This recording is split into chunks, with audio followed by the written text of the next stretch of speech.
የልቤን አዳራሽ መኖሪያ አርገዋለች ወይስ የምሯን ነው ወይ ትቀልዳለች?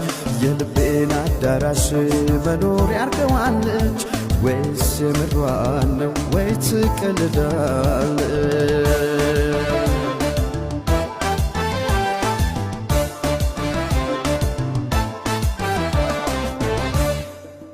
ልቤ አዳራሽ ውስጥ ስትጥላ ገብታ ውስጥ የነበሩትን በግድ አስወጥታ ደህና አድርጋ ዘግታ ሰው እንዳይገባበት ርስቴ ነው ብላ ተቀመጠችበት። ርስቴ ነው ብላ ተቀመጠችበት። የልቤን አዳራሽ መኖሪያ አርገዋለች ወይስ የምሯን ነው ወይ ትቀልዳለች? የልቤን አዳራሽ መኖሪያ አርገዋለች ወይስ የምሯን